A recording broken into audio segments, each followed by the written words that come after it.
여호와의 천사가 아비에셀 사람 요아스의 땅인 오브라에 와서 떡갈나무 밑에 앉았습니다. 그때 요아스의 아들 기드온은 미드안 사람들에게 들키지 않으려고 포도즙 짜는 큰 통 속에서 밀을 타작하고 있었습니다.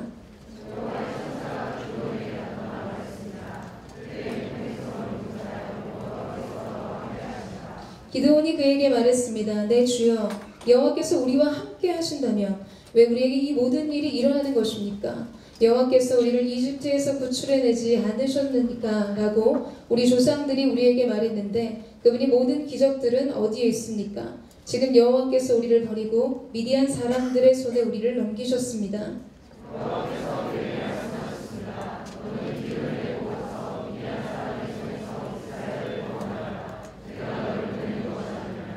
기드온이 그에게 말했습니다. 내 주여, 내가 무엇으로 이스라엘을 구원할 수 있겠습니까? 보십시오.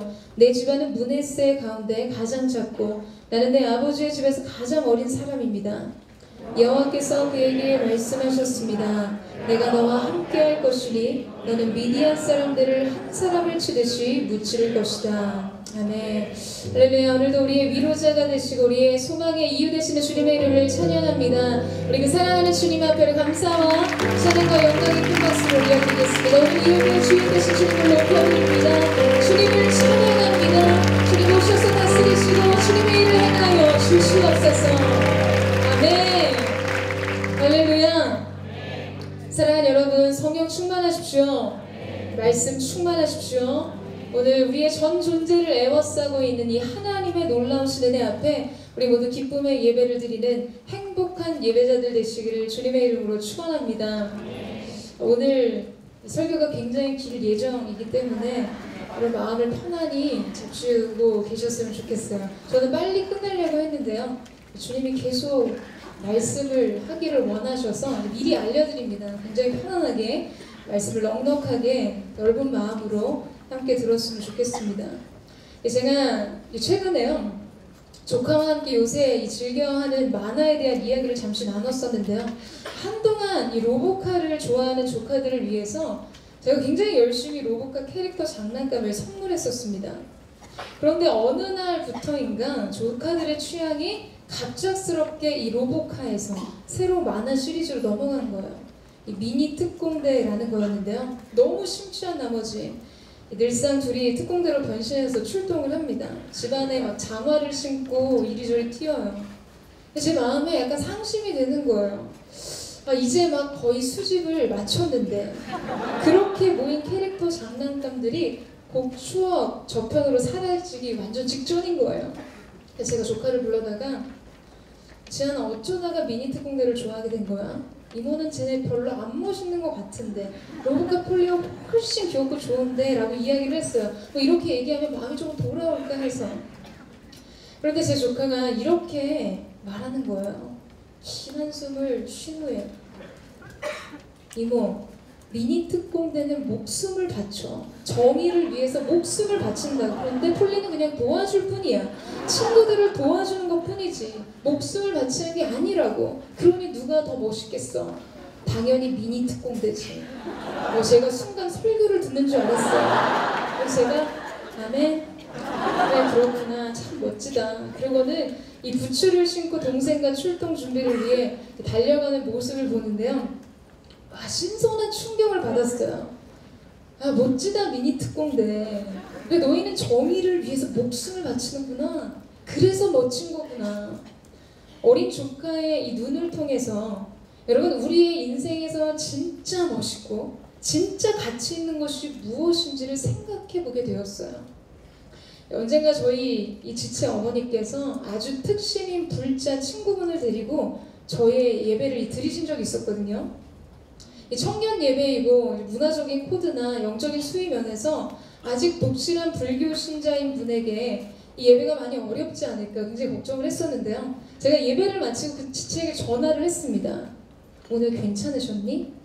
그랬더니 굉장히 민망하고 미안한 말투로 그러는 거예요. 그분이 화를 내셨대요. 생명 바치라고 했다고. 그래서 제가 내가 언제 그런 말을 했지? 나 그런 말 한 적이 없는데 생각해보니까 이 설교 시작 전에 박수를 치면서 우리의 마음과 뜻과 정성과 생명을 다해 하나님 한 분만을 사랑하고 섬기고 높이기를 원합니다. 이렇게 고백한 거예요. 그래서 제가 그게 꼭 그 생명은 아닌데 라고 말을 하고는 이 회개를 하고 깊은 생각에 잠겼습니다. 그래, 우리의 고백이 너무 쉬웠구나. 우리의 삶이 정말 주님을 위해 우리의 가진 모든 것으로 하나님을 높이고 생명을 다하기까지 그 주님을 위해 살고자 하는 원색적인 마음 없이 그 절대적인 깊이 없이 그냥 그렇게 말한 것이었구나. 여러분, 우리가 정말 생명을 걸고 인생의 전부를 걸었다면 여러분, 세상은 분명 우리의 모습에 감동을 받았을 것입니다. 궁금해할 것이에요. 정말 멋지다. 저들의 삶을 걸 만큼 인생의 전부를 아낌없이 내던질 만큼 그들이 따르고자 하는 진리란 무엇일까? 여러분, 질문하게 될 것입니다. 사랑하는 여러분, 우리는 어떠한 삶을 살아야 할까요? 여러분의 인생을 걸 만큼의 가치를 발견하셨습니까? 그것을 위해 목숨을 걸 만큼 여러분 그런 확신에 찬 인생을 살고 계세요? 여러분, 기독 청년들이 세대를 깨울 부흥의 주역이 되기 위해서는 누군가의 눈에 저들은 목숨을 걸었다, 예배에 목숨을 걸었고 선교에 목숨을 걸었다고 말할 수 있는 사람들이 필요합니다. 나는 선교에 목숨을 걸었다고 말씀하셨던 하 목사님이 계셨기 때문에 그에 감동한 많은 선교사들이 일어났던 것처럼 여러분, 우리의 시대 속에서도 예배에 목숨을 건 사람들, 그 영광에 헌신된 사람들을 통해 세상이 주님 앞에 굴복하고 이 시대 가운데 예배의 부흥이 다시 일어나게 될 것입니다. 여러분, 저는요, 세상이 우리를 통해 감동을 받고 이 영적인 진리에 대한 호기심을 가지고 주님께로 돌이켜 돌아오는 그 놀라운 은혜가 있게 되기를 주님의 이름으로 축원합니다. 그러한 일들이 있게 되기를 주님의 이름으로 축복합니다. 여러분, 이쯤 되면 우리가 이 아멘은 하지만 여전히 우리 마음의 한켠에는 나는 자신이 없어, 나는 그럴 만한 사람은 못 되라고 그런 생각을 하는 분들이 아마 있을 것입니다. 오늘 우리가 읽은 이 본문 속의 주인공인 이 기드온도 그런 생각을 했어요. 그리고 그것이 현실이기도 했습니다. 자, 그렇다면 이토록 평범하고, 아니 어쩌면 평범 이하의 삶을 사는, 두려움이 많고 불안이 많고 소심하고 초라한 인생을 어떻게 하나님께서 그분의 위대하신 일들 속에 동참시키는지를 오늘 말씀을 통해 함께 살펴보기를 원합니다. 그러기 위해서는 오늘 이 기드온의 외부 세계와 기드온의 내부 세계에 대한 이해가 필요한데요.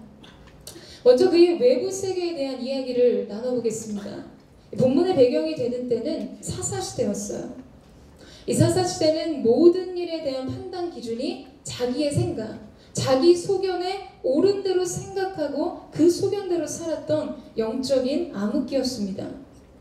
이 말씀의 기준이 되고 인생의 질서가 되어야 하는데 가장 중요한 이 근간이 흔들리자 삶의 모든 것이 무너져 내리기 시작했어요. 그들은 하나님께서 약속하신 그 땅에 들어가서 기업을 얻었지만 곧 바알과 아세라를 섬기고 이 가나안 족속을 남겨두지 말라는 하나님의 말씀에 순종하지 못함으로 이 모든 것들이 그들 인생 옆구리에 가시가 되는 것을 경험해야 했습니다. 자, 여러분 6장 1절과 4절 말씀을 한번 보시겠어요? 그 후 이스라엘 자손들은 여호와께서 보시기에 악한 일을 저질렀습니다. 그러자 여호와께서는 그들을 7년 동안 미디안 사람들의 손에 넘기셨습니다. 그들은 이스라엘 땅에 진을 치고 가사에 이르기까지 농산물을 다 망쳐놓았습니다. 그들은 이스라엘 양이나 소나 나귀뿐만 아니라 양식을 아무것도 남겨놓지 않았습니다. 이 미디안의 약탈로 인해서 이스라엘은 굉장히 빈곤해졌고 그들의 압제로 인한 고통은 날이 갈수록 가중되었어요. 하나님이 주신 축복이 사라졌습니다. 은혜와 보호가 사라졌어요. 여러분, 씨를 뿌리고 추수를 하면 뭘 합니까? 힘들게 양떼와 소떼들을 사육하면 뭘 하겠냐고요. 그들이 와서 다 망쳐버렸어요. 다 빼앗아가 버렸습니다. 성 성실하게 열심히 살아도 남는 것이 없었다는 것이에요. 노력한 만큼의 결실을 얻을 수 없었습니다. 그러니까 이 상대적인 박탈감과 상실감을 안고 살아야 했던 시대였던 것이죠. 더불어 이 말씀과 은혜가 사라진 영적인 깊은 밤을 지나고 있었어요. 하나님의 말씀이 시대 속에서 거두어진, 하나님의 임재가 사라진 그 시간의 영적인 단절감은 여러분 그들의 영혼 속에 깊은 절망감을 느끼게 했을 것입니다. 미디안 압제 7년, 여러분 이 7이라는 숫자는 히브리수로 완전수였어요. 완전히 압도적인 절망이었던 것이죠. 여러분 바로 이것이 기드온의 외부 세계의 모습이었습니다. 자, 그렇다면 이런 상황과 시대를 살아갔던 기드온의 내면 세계는 어땠을까요? 그것을 보여주는 말씀이 있습니다. 우리 11절 말씀을 같이 한번 읽도록 하겠습니다. 11절 말씀 시작.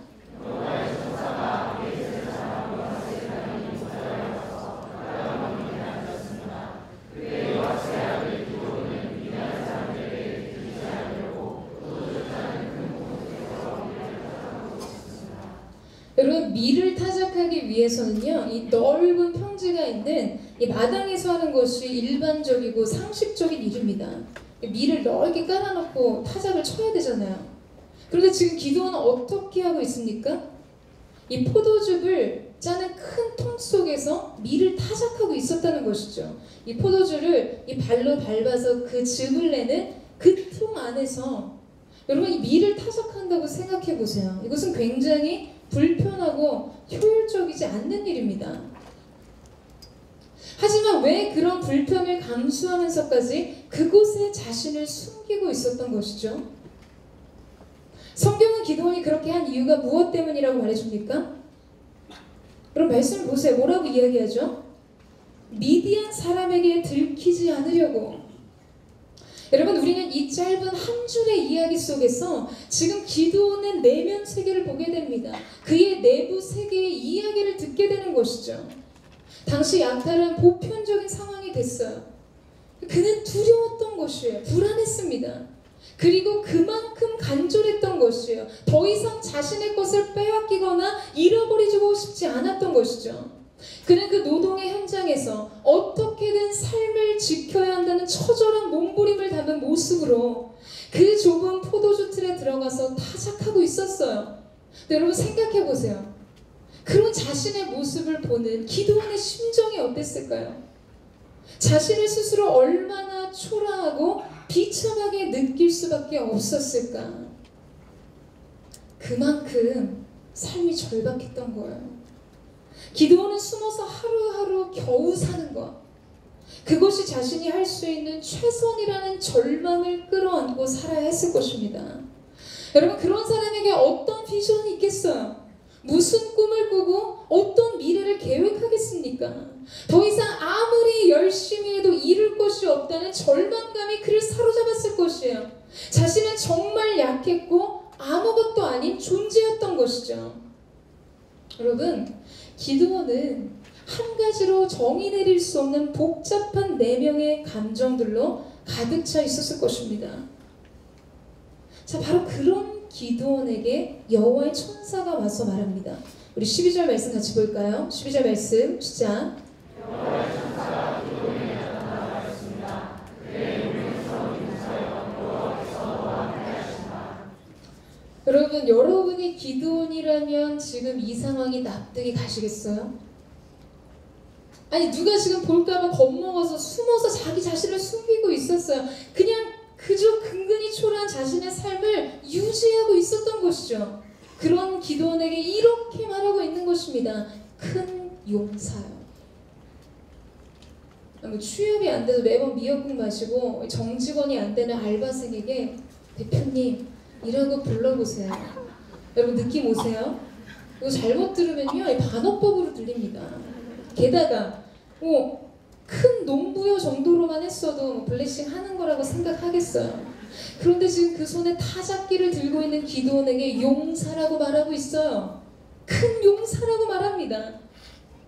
여러분, 이것은 지금 단순히 지금의 삶의 수준보다 좀 더 나은 존재로 부르고 있는 것이 아니에요. 그저 그런 축복과 기대와 그런 마음을 담은 부름이 아니라고요. 전혀 새로운 차원의, 전혀 다른 존재로서 그를 부르고 있는 것입니다. 그리고 하나님께서 너와 함께 계시다고 말합니다. 여러분, 너무 놀랍지 않으세요? 여러분, 너무 놀랍지 않으십니까? 어쩔 수 없이 대답할 때 그렇게 하지 마시고, 여러분, 너무 놀랍지 않으세요? 하나님께서 태초에 빛이 있으라 하심에 빛이 있었어요. 하나님이 빛을 낮이라 칭하시고 어둠을 밤이라고 부르셨어요. 그래서 우리가 지금까지 모든 인류가 그 누구도 부인하지 않고 빛이 있는 시간을 낮이라 부르고 어둠이 있는 시간을 밤이라고 불렀어요. 하나님께서 부르시는 대로 만물은 결정되었습니다. 사랑하는 여러분, 지금 이게 얼마나 놀라운 일이겠어요. 두려워서 겁먹고 소심하게 숨어서 미를 타작하는 작은 농부 기드온을 하나님께서 큰 용사라고 부르셨다면 그는 큰 용사인 것입니다. 이것은 실로 엄청난 일이에요. 우리의 인생도 그렇습니다. 하나님께서 무엇을 말씀하셨는가가 우리 인생 최대의 관건이에요. 그것만큼 중요한 것이 없습니다. 왜냐하면 그대로 될 것이기 때문이에요. 여러분, 우리에게 주신 말씀이 중요한 이유가 거기에 있습니다. 지금 완전히 재정이 씨가 말라버렸어요. 빛에 쪼들리는 그런 상황을 살고 있어요. 그런데 말씀이 여러분의 인생에 기름진 포도원을 약속하시면 그것이 사실이에요. 그것이 여러분의 미래입니다. 오늘 제 아무리 여러분이 자기 자신이 너무나 보잘것없이 보인다 해도 하나님께서 너의 청춘으로 독수리 같이 새롭게 하신다고 말씀하신다면 오늘 내가 닭처럼 비록 푸드득거리는 것 같아도 여러분의 미래는 독수리입니다. 비상이 약속된 인생이라고요. 여러분, 이것을 받아들이는 것이 믿음입니다. 이 말씀에 자신을 의탁하는 것이죠. 믿음은 우리가 보지 못하는 것을 믿는 것이고, 그리고 이 믿음에 대한 상은 우리가 믿은 것을 보게 되는 것입니다. 믿음은 언제나 새로운 미래를 바라보는 것이에요. 더불어 자기 자신에 대해서도 마찬가지입니다. 여러분, 하나님께서는요 언제나 우리의 미래를 보세요. 그분의 손에서 빚어가시는 시간을 바라보시는 거예요. 연약하고 이 혈기 가득한 시몬이 안드레의 손에 끌려서 예수님 앞으로 나왔죠. 그때 예수님께서 뭐라고 말씀하십니까? 너를 장차라는 말이 중요합니다. 장차 앞으로 게바 베드로라 하리라. 그 뜻은 반석이라 하리라. 여러분, 예수님께서는 그의 연약한 과거 혹은 별 볼 일 없는 지금의 모습이 아니라 앞으로 믿음의 초석이 될 베드로를 보고 계셨어요. 그것이 너의 모습이라고 말씀하십니다. 그것이 자아상이 되어야 하는 것이죠. 저는 처음 이 말씀 묵상하면서 생각했어요. 지금 과거와 현재와 미래를 동시에 보시는 하나님께서 미래의 큰 용사이신 기드온을 보시고 오늘 그에게 큰 용사라고 불러주시는 것일까? 아니면 하나님께서 큰 용사라고 불러주셨기 때문에 그가 큰 용사가 되었을까? 마치 닭이 먼저일까 달걀이 먼저일까 그런 것 같죠. 저는 둘 다라고 생각합니다. 하나님은 기드온에게서 무엇을 보고 계셨을까요? 지금 비록 너의 모습은 연약할지라도 너는 큰 용사가 될 것이다. 왜냐하면 내가 너를 그렇게 불렀기 때문에. 여러분, 하나님의 부르심 속에 그의 미래가 있었어요. 말씀 안에 우리의 미래가 있습니다. 여러분, 이 사실을 믿으십니까? 사랑하는 여러분, 오늘 우리가 기드온처럼 이 삶이 너무나 무거워서, 오늘의 삶의 짐이 너무나 무거워서, 나를 두렵게 하는 것이 너무나 많아서 포도주 틀에 숨어서 타작할 수밖에 없는 그런 사람일지 몰라요. 그러나 주님께서 오셔서 너는 큰 용사라, 여러분, 우리가 지금까지 어떤 인생을 살았느냐가 중요한 것이 아닙니다. 내가 이제 하나님과 함께 어떠한 삶을 살 것이냐, 이것이 훨씬 중요합니다. 여러분, 이 사실에 동의하십니까? 믿음은 주님과 함께 미래를 여는 능력입니다. 믿음은 언제나 미래지향적이에요. 저는 오늘 저와 여러분 가운데 이 믿음의 눈이 있게 되기를 주님의 이름으로 축원합니다. 믿음의 눈으로 여러분 자신을 볼 뿐만 아니라 믿음의 눈으로 장래의 소망을 바라볼 수 있는 하나님의 사람들 되시기를 주님의 이름으로 축원합니다. 그런데 여러분, 참 쉽지 않아요. 기도는 이 말씀 앞에서 여전히 자기 자신에게 사로잡혀 있었습니다. 하나님의 음성을 들으면서도 그의 눈은 여전히 자기의 과거와 오늘의 현실에 매여 있어요. 상처와 두려움에 붙잡혀 있었던 것이죠. 그러니 이 기도원이 어떻게 이해했겠습니까? 그의 이야기를 들어보세요. 우리 13절 말씀 같이 한번 읽어보도록 하겠습니다. 13절 말씀 시작.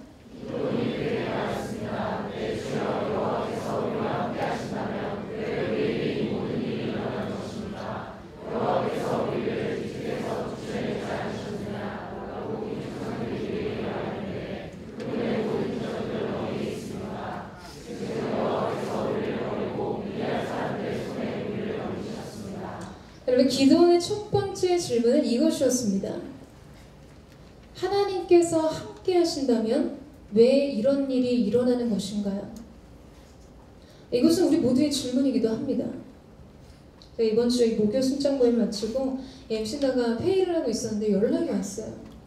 저희 공동체 초기 리더십이기도 하고 좋아하는 여러 사역을 섬겼었는데요. 급하게 전화통화가 가능하냐는 문자를 받고서 무슨 일인가 했더니 제가 보이스피싱을 당한 거예요. 검찰에서 보낸 것처럼 보이는 허위 문건에 속아서 4천만 원을 입금하게 된 거였어요. 여러분, 얼마나 속이 상하고 기가 막히겠습니까? 게다가 그 돈의 일부가요, 어머님이 앞으로 결혼할 때 이불 혼수를 해주고 싶으셔서 마련해 주셨던 그런 귀한 돈이었어요. 그러니 이런 이유 때문에 더 마음이 무너지는 것이죠. 검찰에 신고를 했지만 원래 입금한 지 30분이 지나면 그들이 그 돈을 출금하기 가능해지기 때문에 그럼 찾을 수가 없게 되는 거예요. 근데 이미 2시간 지난 후였어요. 다음날 은행에 가서 신고를 한 후에 그 송금한 계좌에서 아직 그 잔액이 남아있으면 돌려받을 수 있지만 그렇지 않으면 어렵다는 이야기를 했습니다. 그렇게 자면은 문득 하나님에 대한 서운한 마음이 찾아오고 하나님이 계시나요? 라는 의문이 찾아오려고 해서 저에게 연락을 했다고 했어요. 여러분, 이해는 가죠. 한순간에 얼마나 많은 마음과 감정이 무너져 내리겠습니까? 하지만 저는 그런 생각은 절대 유익한 결과를 얻지 못한다고 냉정하게 이야기를 했어요. 여러분, 이해가 간다고 해서 수용하지 마세요. 우리가 분명하게 선을 긋고 차단해야 하는 감정과 생각이 있습니다. 그저 우리가 할 수 있는 이 최선이란 지금 하나님의 은혜와 긍휼을 구하면서 지금 이 재정이 보존될 수 있도록 기도하는 것, 그러한 기이한 은혜가 있도록 기도하는 것이 최선이라는 이야기를 했어요. 근데 이 자매의 마음이 여러분 동의를 하면서도 생각과 마음이 혼란스러운 거예요. 지금 이 일 때문에 자기 자신을 돌아보고 점검해야 하는지 아니면 하나님께서 허락하신 그런 고난인지, 자기 자신을 돌아봤을 때는 11조나 선교헌금, 후원 이런 재정적인 원칙을, 영적인 원칙을 지키면서 살아왔던 거예요. 그런데 어떻게 이런 일이 일어날 수 있는 것일까요? 하나님께서 함께 하신다면 어떻게 이런 일이 일어날 수 있을지 막 마음속에서 그런 생각들이 올라오기 시작하는 거죠. 원망과 불신이 뒤섞여버린 감정들, 상황만큼 마음과 생각이 엉켜버리는 것이에요. 제가 이렇게 이야기를 했어요. 아플 수도 있지만 그 지체를 신뢰하는 마음으로 우리는 실수하는 사람들이잖아요. 그럴 수 있다고 생각해요. 여러분, 우리의 실수예요. 엄밀히 냉정히 말해 이런 상황의 책임은 하나님께 있지 않습니다. 고난과 아픔을 우리 삶에 허용됐다고 해서, 여러분, 그것이 우리 가운데 허용되었다고 해서 그 모든 책임이 하나님께 있는 것은 아니라는 것이에요. 그저 지금 그 생각을 멈추고 하나님의 귀한 은혜와 섭리를 계속해서 구하며 기도했어요. 함께 기도했습니다. 수사관이 이 돈 찾기 어려울 것이라고 이야기는 했지만 여러분 그건 하나님만 아시는 것이니까요. 그런데 다음날 연락이 왔어요. 은행에서 전화가 왔는데 놀랍게도 아직 그 계좌에 4,022,000원이 남아있다고. 그 금액이 남아있는 거예요. 물론 확인해야 될 절차의 과정들이 남아있지만 하나님께서 기이하게 지켜주신 것이죠. 여러분 우리들도 이해할 수 없는 상황을 만나면 이런 감정의 혼란을 경험합니다. 한순간 그동안 내가 지켜왔던 믿음이 초라해져요. 하나님에 대한 신뢰와 내 신앙의 문제들에 대한 큰 회의감이 찾아옵니다. 아니 하나님이 계시다면, 하나님이 나와 함께 하시다면 어떻게 나한테 이런 일이 있을 수 있는지, 왜 이런 병에 걸려요? 왜 이런 문제 때문에 힘들어야 돼요? 왜 아무것도 달라지지 않는 거죠? 왜 결혼이 안 되는 거예요? 왜 재정이 막히죠? 왜 길이 안 열리냐고요?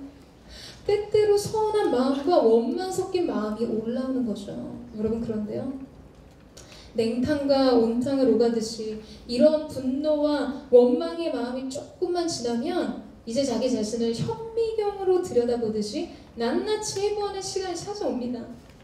내가 뭘 잘못하는 것일까? 내가 11조 안 해서 그런가? 큐티 안 하고 기도 안 해서 그런가? 내가 뭘 잘못했나? 여러분 죄책감과 죄의식이 가득 찾아온다는 거예요. 지금 이 일의 원인을 자꾸 분석하려고 해요. 그리고 결국 답이 없이 이런 시간 안에 방치되면 여러분 자신의 삶에 대한 자신감을 완전히 잃어버리게 됩니다. 하나님과의 관계가 깜깜하게 느껴지는 거예요. 말씀도 약속도 친밀한 사랑도 모두 허망할 뿐입니다. 포도즙을 짜는 통 속에서 타작하는 기드온처럼 삶에 대한 체념과 절망을 안고서 그저 살아갑니다. 그리고 하나님께 이렇게 질문해요. 13절 하반절 말씀에 여호와께서 우리를 이집트에서 구출해내지 않으셨느니까? 라고 우리 조상들이 우리에게 말했는데 그분의 모든 기적들은 어디에 있습니까? 지금 여호와께서 우리를 버리고 미디안 사람들의 손에 우리를 넘기셨습니다. 무슨 말입니까? 하나님께는 이 모든 상황과 문제를 해결하고 이 모든 것을 평정하실 만한 능력이 있으신데 여전히 아무 일도 일어나지 않는 걸 보면 하나님 나를 버리셨군요. 날 사랑하지 않으시는군요. 여러분 이 마음으로 흘러가는 것이에요. 그래서 결국 하나님은 우리를 버렸고 사랑하지 않기 때문이라는 결론과 함께 나는 그분의 사랑을 받을 자격이 없는 존재라는 의식을 갖게 되는 것이죠. 고통 섞인 질문이고 신음입니다. 어찌 보면 이 하나님의 능력을 믿기 때문에 여전히 고통 속에 방치된 자신이 이해가 안 되는 거예요. 그게 하나님의 사랑과 하나님의 성품과 연결이 되어버리는 것이에요. 균형이 깨어지는 것입니다. 여러분 기드온에게 그동안 자신 안에 품고 있었던 하나님에 대한 원망과 불신, 그 서러움과 서운함이 표현되자 하나님께서는 다시 그에게 말씀하십니다. 너는 기운을 내고 가서 미디안 사람의 손에서 이스라엘을 구원하여라. 내가 너를 보내는 것이 아니냐. 여러분 기드온은 하나님으로부터 그분의 계획을 들었습니다. 사랑으로 그를 격려하시고 용기를 주시는 그분의 음성을 들었어요. 그 원대한 구원의 계획이 하나님의 본심이라는 것을 알게 되었습니다. 다시 그분의 계시와 그분의 말씀이 부어진 것이죠. 이 동의보감에 그런 말이 있어요. 통하지 않으면 통이 온다. 이 몸의 소통이 이루어지지 않으면 고통이 온다는 말입니다. 자 여러분 이 말을 바꿔서 말하면 무슨 이야기가 되죠? 통하면 통은 사라진다는 것이에요. 소통이 시작되면 고통은 사라진다는 것이죠. 여러분 우리의 영혼도 마찬가지입니다. 하나님의 부재가 이토록 큰 고통인 것이에요. 그리고 또한 하나님과의 소통이 이토록 절대적인 해결책인 것이죠. 여러분 이 사실을 믿으십니까? 지금 여러분 자신의 삶이 얼마만큼 그 안에서 체념하며 좌절감 속에 살아갔든지 얼마나 외로웠고 두려웠든지 우리 삶이 이해할 수 없는 그 고통에 대해서 하나님께서 우리에게 낱낱이 해석해 주시고 명쾌하게 설명해 주시지 않더라도 여러분, 그분의 임재란 우리의 영혼의 회복을 이렇게 가져오는 것입니다. 하나님의 임재 속에서 인생의 문제들이 사라지고 우리의 심령의 상한 마음이 눈 녹듯이 녹아지는 것이에요. 기도는 자기 힘의 한계를 경험했던 사람이었습니다. 안 되는 것을 경험했던 사람이었어요. 그래서 포도주 틀에 숨을 수밖에 없었던 그 정도의 힘으로 인생을 살았던 사람이라고요. 그런데 이제 그 배후에 서신 하나님의 능력이 곧 그의 힘이 될 것이라고, 그 힘으로 가서 내가 너를 보냈다고 말씀하고 계신 것입니다.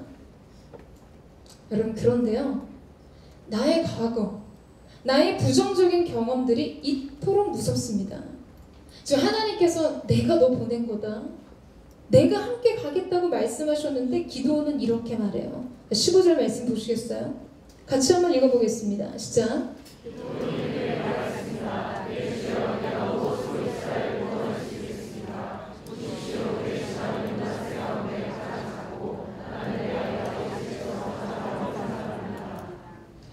내가 무엇으로?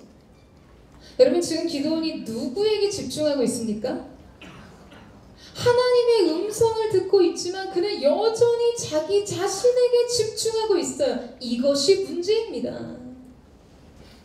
하나님은 말씀하시지만 나는 여전히 나에게 붙잡혀 있는 거예요. 나에게 무슨 힘이 있다고, 내가 뭘 할 수 있다고, 나에게 무슨 능력이 있다고 나보고 하라고 하십니까? 하나님은 내가 너를 보내겠다, 내가 너와 함께 하겠다고 말씀하시는데 기도는 여전히 포도주 틀에 갇혀있는 자기 자신을 보는 것이에요. 지금 하나님께서는 그 포도주 통에서 꺼내 이스라엘의 민족의 역사 속에서 그를 세우시는데 기도는 여전히 그 한계 안에 갇혀있는 것입니다. 나 같은 사람이 어떻게 그런 위대한 일을 할 수 있습니까? 여기 숨어있는 내가. 여러분, 결정적으로 지금 그가 잘못하고 있는 것이 있습니다. 그것은 하나님의 역사에 대한 자기 자신의 역할을 잘못 알고 있었던 것이에요. 이를 이루시는 분은 하나님이세요. 구원은 하나님께 있습니다. 하나님께서 말씀하세요. 구원은 나에게 속해 있다, 나에게 능력이 있다. 여러분, 착각이 좌절을 불러옵니다. 영적인 무지가 절망을 불러와요. 기도원이 무엇인가 이루는 것이 자기의 능력으로 하는 것인 줄 알았어요. 그러니 자기의 능력을 보니까 절망하게 되는 것이에요. 우리의 삶의 구원의 역사를 이루시고 기적의 능력을 이루시는 분은 누구신가? 하나님이십니다. 그래서 그 하나님을 의지하는 것이 우리의 인생의 최선이라는 것이에요. 기도원이 질문했죠. 기적이 어디 있습니까? 구원의 기적이 어디 있어요? 왜 기적의 능력, 구원의 역사가 떠나버렸습니까? 왜 기적이 나타나지 않는 거죠? 그는 질문했어요. 여러분, 답은 간단합니다. 그 기적을 베풀었던 하나님이 그들 가운데 계시지 않았기 때문이에요. 그 기적의 주인공인 하나님을 그들이 버렸기 때문이었어요. 그런데 그분이 지금 내가 너와 함께 하겠다고 하시잖아요. 여러분, 그것이 답입니다. 이것이 모든 문제의 해결이에요. 여러분, 이 사실을 믿으세요? 여러분, 이 사실을 믿으십니까? 그렇기 때문에 하나님께서 우리에게 찾으시는 것은 무엇이겠습니까? 하나님께서 필요로 하시는 것이 무엇일까요? 하나님께서는 지금 기도원에게 있는 구원의 능력을 찾지 않으셨어요. 그의 군사력이나 그의 힘을 찾지 않으셨어요. 그의 지혜를 필요로 하지 않으십니다. 다만 하나님께서 찾으시는 것은 말씀에 아멘하는 믿음입니다. 여러분, 그것을 통해 하나님께서는 그분의 일을 나타내시는 것이죠. 물론 예수 믿는다고 갑자기 막 힘이 세지거나 그러지 않습니다. 갑자기 지혜로워지고 말 잘하고 돈이 많아지거나 문제가 해결되지 않아요. 갑자기 예뻐지지 않아요. 그렇게 되지 않아요. 그런 일 없어요. 그러나 그런 슬픈 표정 하지 마세요. 그러나 달라집니다. 하나님의 함께하심의 능력으로 인해 영적인 세계는 성형수술이 아닌 성령수술이 있잖아요. 우리의 인생을 변화시키는 영적인 파워, 영적인 끌림. 얼굴은 달라지지 않았지만 매력이 생겨요. 에스더 정한 것 외에는 구한 것이 없지만 모든 보는 이에 괴물 얻었도다. 총애를 얻었어요. 뭐 때문입니까? 그의 아름다움의 신비 때문입니까? 하나님이 그렇게 결정하셨기 때문이에요. 하나님의 은혜가 부어졌기 때문입니다. 지금 나는 비록 연약하고 평범한 사람 같으나 하나님의 함께하심의 능력을 지닌 사람이 되는 거. 그래서 똑같은 말을 내뱉었는데 그것이 능력이 되는 것이죠. 똑같은 일을 하는데 열매가 맺히는 것이에요. 여러분, 모세의 지팡이가 가시떨기 나무 아래서 그를 부르시는 하나님의 음성을 듣고 그 임재를 경험했을 때 성경은 뭐라고 기록합니까? 모세가 하나님의 지팡이를 가지고 나아갔다고 말해요. 그 지팡이로 홍해를 가르고 그 지팡이로 반석에서 물을 냈습니다. 갑자기 지팡이가 화학적 반응을 일으켜서 그 존재의 변화가 일어나서 금지팡이, 음지팡이가 되는 게 아니라고요. 아무것도 변한 것은 없지만 그러나 변했어요. 하나님의 함께하심의 능력을 입는 것, 여러분, 그것이 모든 것을 뒤바꾸는 힘인 것입니다. 여러분, 그런 안타깝게도 그는 아직까지도 믿음의 자리로 나아가지 못해요. 정말 우리의 모습과 같습니다. 자, 그의 변명을 보세요. 나는 므낫세 지파인데 므낫세 지파는 연약한 지파이고 나는 그 중에서도 가장 작은 자입니다. 지금 하나님 앞에서 계속 말하는 것, 계속 증명하고 있는 건 뭐예요? 내가 이러이러해서 나 그거 못합니다. 하나님은 기도원을 큰 용사로 부르셨는데 그저 나는 작은 자입니다. 그렇게 말하고 있어요. 여러분, 너무나 대조적이죠? 여러분, 이 작은 자라고 말하는 거, 이것을 겸손으로 착각하시면 안 됩니다. 지금 이 말에는 굉장히 뿌리 깊은 실패감과 좌절감이 담겨 있어요. 겸손은 하나님의 존재와 그분의 능력을 인정하고 신뢰하는 것이지 나의 약함을 말하는 것이 아닙니다. 하나님께서 말씀하실 때 못하겠습니다. 이건 겸손이 아니에요. 어찌 보면 교만이죠. 하나님을 믿지 못하는 교만. 그러면서 기도원은 자기의 과거를 이야기합니다. 나는 므낫세 지파입니다. 그런 지파에서는 영웅이 나오지 않습니다. 그 중에서도 나는 가장 작은 자입니다. 여러분, 저와 여러분의 인생에도 나의 작음을, 나의 연약함을, 나의 한계를 설명해주는 므낫세 지파가 존재합니다. 마치 인생의 아킬레스건처럼 우리에게 좌절을 안기르고 미래를 향해 나아가지 못하게 하는 약점이 있어요. 상처가 있어요. 쓴뿌리가 있습니다. 내 출신, 내 학력, 내 가정 형편, 가정의 이슈들, 내 통장 잔고, 내 외모, 내 스펙. 그러나 분명한 것은 결코 인생의 므낫세에 매여 있으면 큰 용사는 될 수 없다는 것입니다. 하나님께서는 그 므낫세 지파에 붙잡혀 있는 기드온을 꺼내시길 원하셨어요. 자신의 약점과 한계 속에 갇혀 있는 기드온을 일으키기를 원하셨습니다.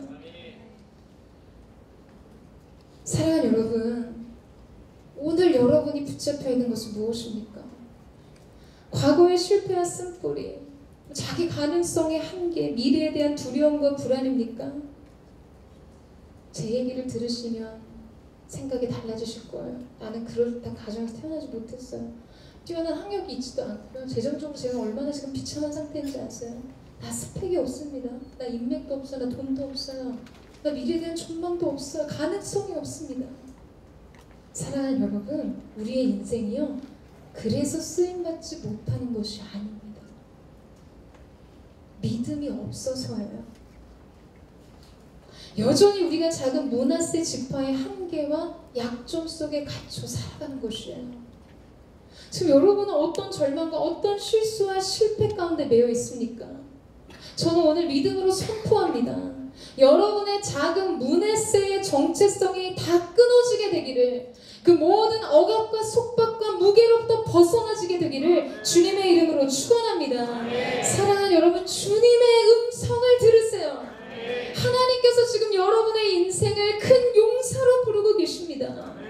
저는 이 음성에 반응하고 믿음으로 하나님의 부르시는 그 미래의 소망의 자리로 견인되는 저와 여러분 되시기를 주님의 이름으로 축원합니다. 마지막으로 하나님께서는 계속해서 기도원에게 용기를 주십니다. 16절 말씀 같이 한번 보시겠어요? 16절 말씀 시작.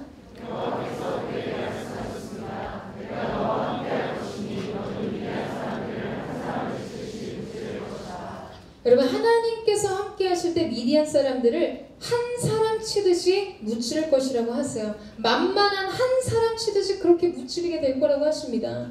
그런데 6장 5절 말씀에 보면요, 미디안을 바라볼 때 이스라엘 백성이 느꼈던 그 마음에 그들의 시야를 보여줍니다. 미디안 사람들은 그들의 가축과 천막을 갖고 올라왔는데 마치 메뚜기 떼처럼 몰려와서 사람과 나타가 셀 수 없을 정도로 많았습니다. 약탈하기 위해서 그 땅에 그들이 갔습니다. 여러분, 이스라엘 사람들에게 미디안 사람들이 어떻게 보였냐면요, 이 추수 때에 나타난 거대한 메뚜기 떼처럼 보였다는 거예요. 추수 때 이 메뚜기 떼가 쓸고 지나가면 아무것도 남지 않아서 완전 걷어내 탈탈 털립니다. 지금 이스라엘에게 미디안이 그렇게 보였다는 거예요. 몰려와서 엄청난 숫자로 몰려서 모든 것을 황폐하게 만드는 존재, 무수한 숫자로 보였다는 것이죠. 그런데 하나님이 함께 하시면 어떻게 보이는가? 한 사람처럼 보이는 것이요. 내가 쳐서 이길 수 있는 한 사람처럼 보인다는 것이죠. 여러분, 객관적인 상황은 아무것도 달라진 것이 없어요. 미디안 사람들은 여전히 힘이 있고 여전히 많은 군대였습니다. 그러나 하나님께서 함께 하시면 믿음의 시야가 달라집니다. 같은 것을 보되 다르게 보인다는 것이에요. 우리의 영혼의 눈에 믿음의 렌즈가 끼워지기 때문이죠. 믿음을 통해서 상황을 보는 것이에요. 그래서 두려웠던 것이 더 이상 두렵지 않아요. 나를 그토록 낙심시켰던 것이 더 이상 나를 낙심시킬 수 없어요. 왜? 나의 관점이 변했기 때문에. 하나님의 관점으로 볼 수 있는 믿음의 렌즈가 끼워졌기 때문입니다.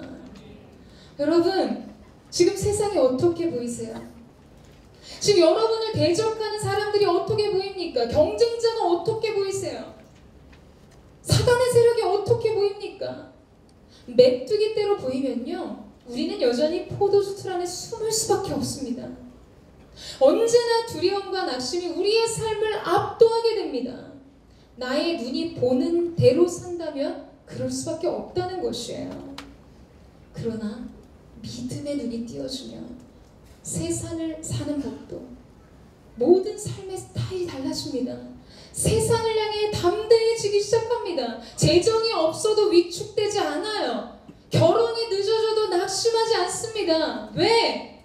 주님이 내 인생을 책임지실 것을 알기 때문에. 여러분, 이 사실을 믿으십니까? 여러분의 인생을 주님께서 책임져 주시기 때문에 위축되지 않아요. 두렵지 않아요. 낙심하지 않아요. 세상을 향해 당당하고 담대해질 수 있는 것입니다. 사랑하는 여러분, 우리의 비전은 세상과 경쟁하는 사람들이 아니에요. 우리의 비전은 세상을 이기는 사람들입니다. 우리의 능력은 우리 안에 있는 것이 아니라 우리를 부르신 하나님께 있는 것입니다. 여러분, 헐리우드 배우 이 아놀드 슈왈제네거를 잘 알고 계시죠? 그는 배우로 성공하기 전에 이미 20살에 미스터 유니버스 타이틀을 획득한 최연소 보디빌더로 기록되었습니다. 이 유니버스 타이틀을요 5개나 획득을 했고요, 올림피아 타이틀을 7개나 획득한 이후에 그는 영화배우의 길로 나섰습니다. 근데 이 소년과 같았던 19살, 20살의 아놀드는 언제나 자신감으로 가득 차 있는 사람이었어요. 사람들이 대체 가진 것도 없는 그가 이런 자신감은 어디서 나오는 건지 그에게 물었습니다. 그러자 그는 이렇게 대답했어요. 내 자신감은 비전에서 나옵니다. 자신이 도달하고자 하는 지점에 대한 명확한 청사진을 갖고 있는 사람은 극한 고통을 이겨냅니다. 사소한 장애물 따위에 걸려 넘어지지 않아요. 내 비전은 이길 수 있다입니다. 나는 경쟁하러 경기에 나간 것이 아니었어요. 나는 이기러 나간 것입니다. 사랑하는 여러분, 이것이 바로 위너의 정체성입니다.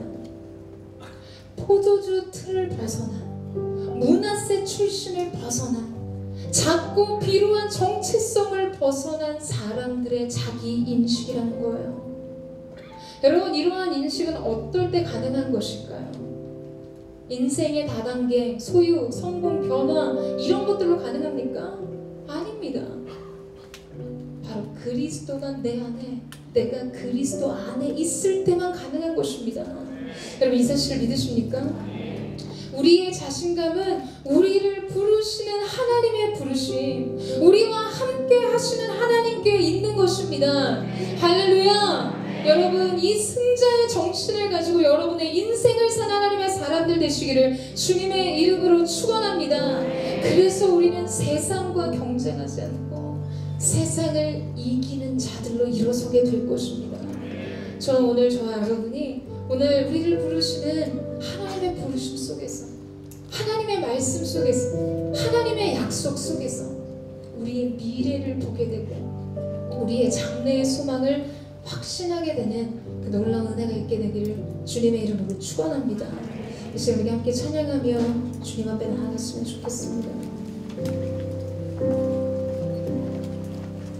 우리가 우리 자신을 볼 때 마치 이 말씀 속의 기도원처럼 나는 내 인생의 한계에 갇혀서 내 인생의 포도주 틀 속에서 누군가 볼까봐 두려워 불안해, 더 이상 내 것을 빼앗길 수 없는 인생의 처절한 몸부림을 가지고 여러분, 그렇게 여러분의 한계 속에 숨어있지 않으십니까? 현실로부터 도망치고 더 이상 기대할 수 없는, 그냥 근근히 오늘 하루를 살아가는 그것이 최선이라는 인생의 절망을 끌어안고 사는 분은 안 계세요? 오늘 주님께서 사랑으로 우리를 부르십니다. 우리 인생 최대의 약속, 임마누엘 되신 하나님의 함께 하시는 우리 가운데 약속하고 계세요. 너는 큰 용사라. 오늘 내가 비록 보잘것없고 오늘 내가 비록 가진 것 없고 부족할지라도 내가 너를 큰 용사라 부를 때 너의 인생은 그 말씀대로 될 것이다. 사랑하는 여러분, 지금 여러분의 머릿속을 스치는 하나님이 여러분의 인생과 약속하신 말씀을 기억해 보세요. 그리고 지금 그 말씀 안에서 여러분의 미래를 보는 것입니다. 아, 이것이 내 미래이구나. 이것이 내 인생의 결론이구나. 이것이 내 인생의 길이구나. 그것을 확인하는 것입니다. 내 자신을 들여다볼 때는 소망이 없습니다. 주님을 보세요. 우리와 함께 하시는 주님을 향해 우리의 믿음의 눈을 들어 그 주님 앞에 우리의 뜻을 사로잡아 주께 드리면 우리가 결코 이길 수 없을 것 같았던, 메뚜기 떼와 같았던 미디안을 한 사람 보듯 보게 되는, 한 사람 치듯 무너뜨리게 되는 세상을 이기는 자의 능력이 저와 여러분 가운데 있을 줄로 믿습니다. 우리 그 마음 고백하며 함께 찬양하며 주님 보좌 앞으로 나아가겠습니다. 나의 주님께, 나의 주님께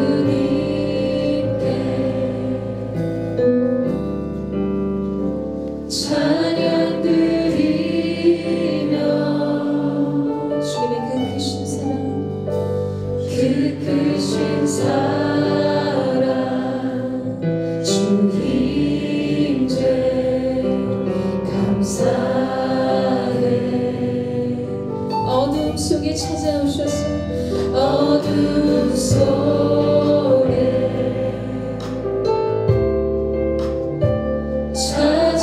찾아오셔서 주님의 영광, 주님의 영광 보게 하시네. 의심하는 나를, 의심하는 나를 손 내밀어 잡아주시네. 두려운 맘 내려놓고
찾아오셔서 어둠 속에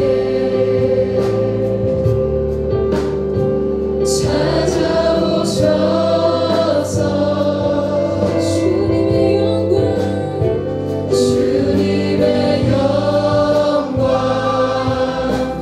보게 하시네. 여러분의 마음을 주께 고백해 주시고 의심하는 나를 의심하는 나를 손 내밀어 잡아주시네.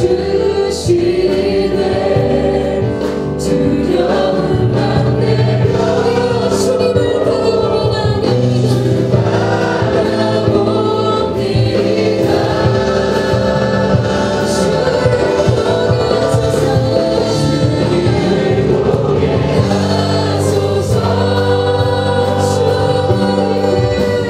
나를 부르소서.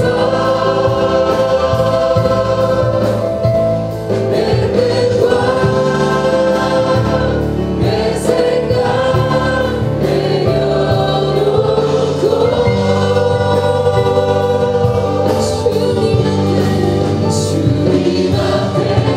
앞에 엎드려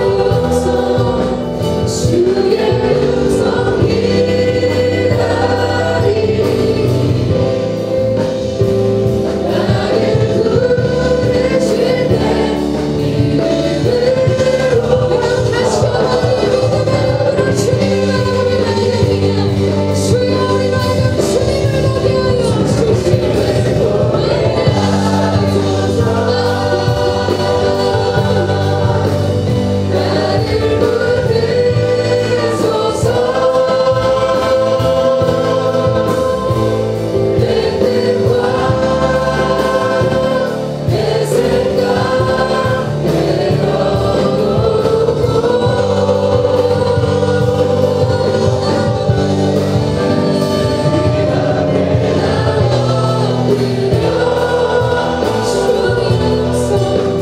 주님을 보게 하여 나를 부르소서.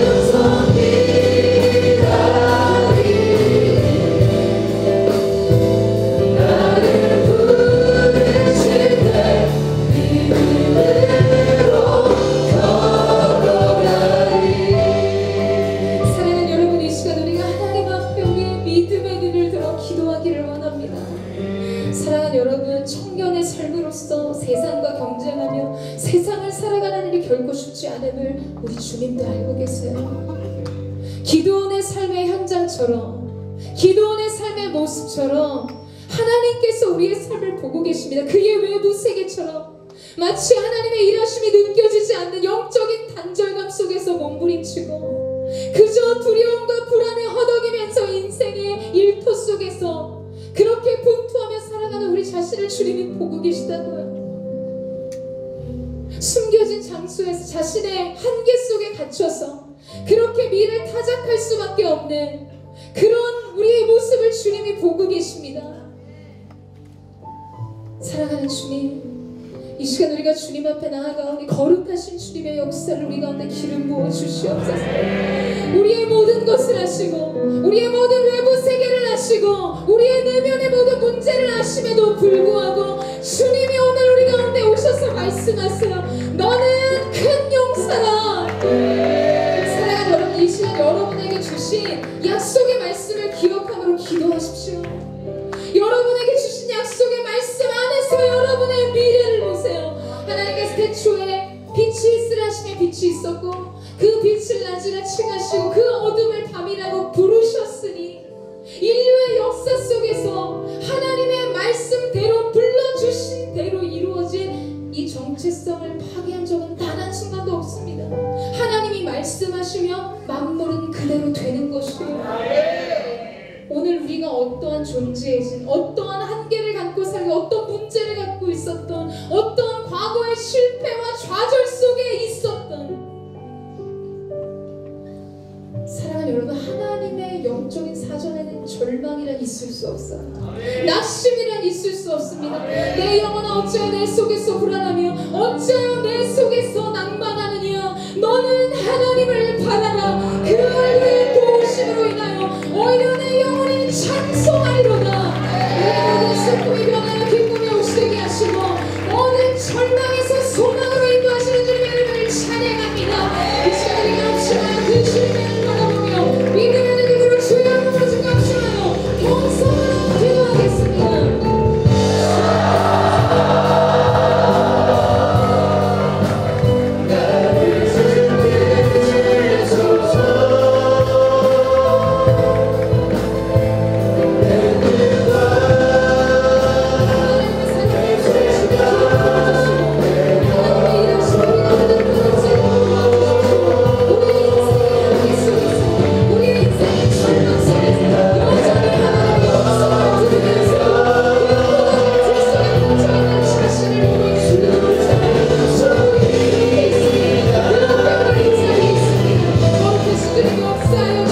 어떠함에 의탁된 사람들이어야만 합니다.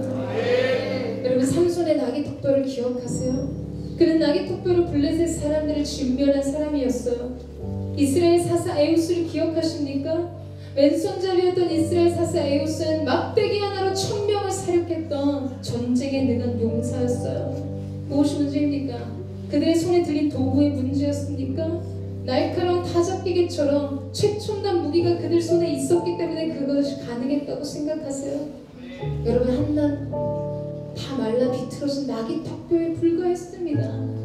어디에서나 흔하게 보일 수 있는 막대기에 불과했어요. 그러나 그 도구가 누구의 손에 들리느냐에 따라서 이토록 다른 결과를 일으키는 것이죠. 사랑하는 여러분, 이제 불필요한 고민을 하지 마세요.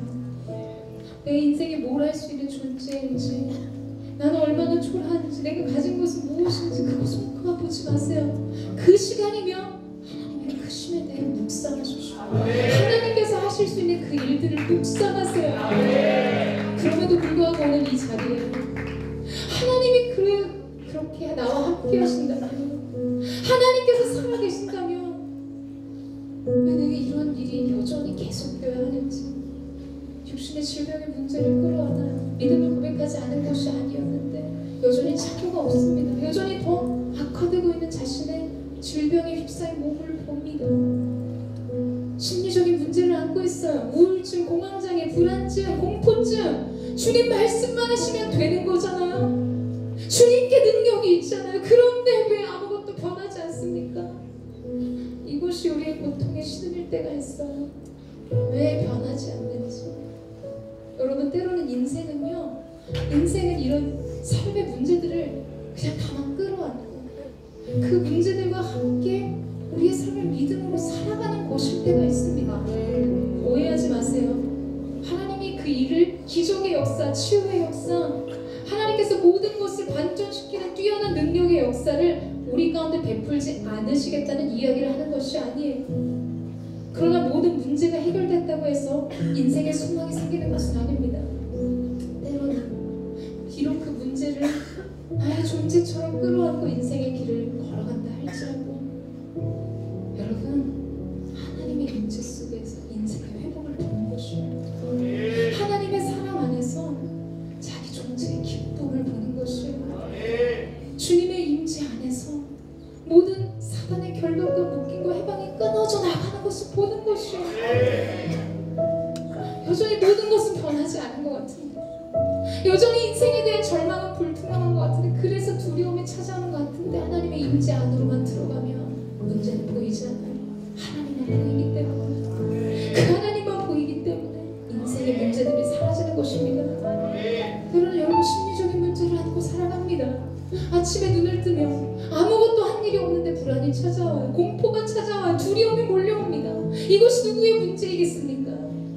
때로는 우리가 그런 인생의 고통을 끌어안고 우리의 인생의 길을 간다 할지라도, 우리가 하나님의 임재 앞에 서면 다시금 평안이 임하는 것입니다. 그 안에서 인생의 문제들은 사라지고 구속하신 주님만 보게 되는 것입니다.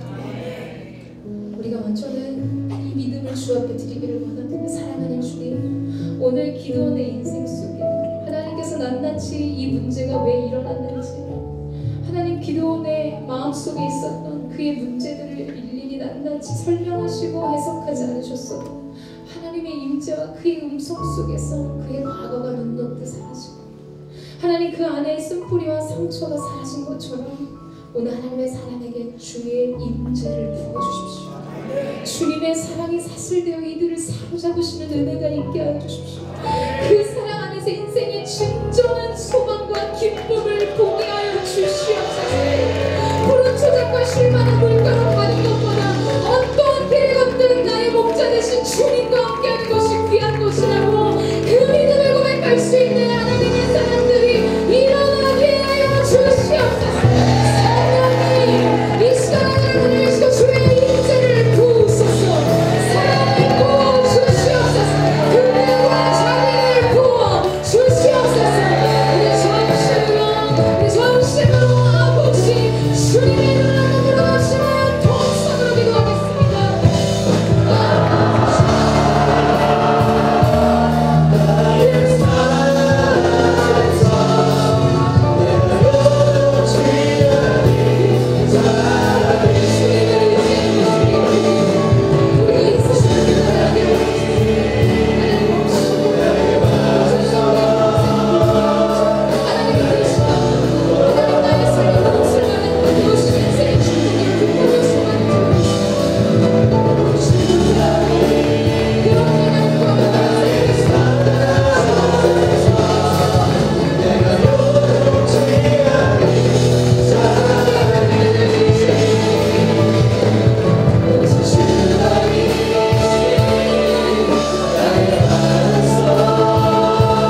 하신다며 우리는 모든 것을 얻었음을 선포합니다. 이 믿음으로 인생의 길을 걷게 하여 주십시오. 하나님의 사람들 가운데 그 은혜가 있게 하여 주십시오. 하나님, 우리가 우리의 중심에 이 마음을 주께 고백하되 우리가 한 가지를 주님 앞에 더 간구합니다. 사랑하는 여러분, 이 시간에 우리가 하나님 주신 말씀을 주장하며 기도하기를 원합니다. 다 같이 한번 마지막으로 일어나 보시겠어요? 하나님 말씀에 의지해서 깊은 곳으로 나아갑니다.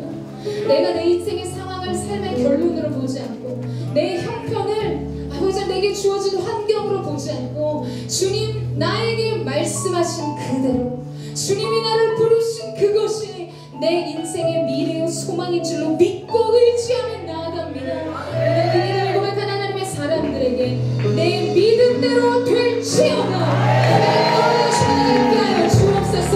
우리 약속의 말씀을 받들고 주장하며 하나님 말씀대로 이루어 주시옵소서. 이 전체로 주여가면서 우리 마지막으로 공성으로 기도하겠습니다.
이것이 우리의 믿음의 고백이지만 우리는 여기서 멈추기를 원치 않습니다.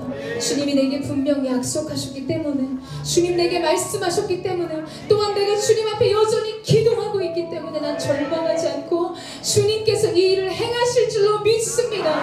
모든 육신의 질병은 끊어질지어다. 심리적인 불안증, 공포증, 공황장애, 우울증 이 시간 하나님의 사람들로부터 떠나게 할지어다. 열림문을 허락하시되 하나님 눈이 닫을 적 없는 하나님의 일하심이 진로의 문제, 취업의 문제로 고민하는 하나님의 사람들의 인생 가운데 임하게 하여 주시옵소서. 세상의 모든 문제에 주님 복을 주시고 하나님께서 허락하시는 위로부터 부으시니 축복의 보고가 쏟아지게 하여 주시옵소서. 사랑하는 주님, SNS 사랑하는 믿음의 청년들을 주님 손에 맡겨드립니다. 가장 안전한 평강의 장수 하나님의 손안에 이들의 인생을 맡겨드립니다. 2018년도 한 해를 살아가면서 하나님이 약속하신 그 말씀 안에서 지속적으로 자신의 삶의 미래를 보게 하시고 자신의 소망을 발견하게 하시고 하나님을 믿는 믿음의 렌즈로 자신의 삶과 상황을 보게 하는 하나님의 사람들로 살게 하여 주시옵소서. 그렇게 일하실 주님, 너는 큰 용사라 우리를 불러주신 주님 감사합니다. 우리 가운데 사명을 주신 그대로 이루실 주님의 이름을 찬양합니다. 주님 영광을 받아 주시옵소서. 그렇게 우리 가운데 세례하실 주님의 이름을 찬양하며 감사드리며 살아계신 예수님의 이름으로 기도드립니다. 우리 하나님께 감사와 사랑과 영광의 큰 것으로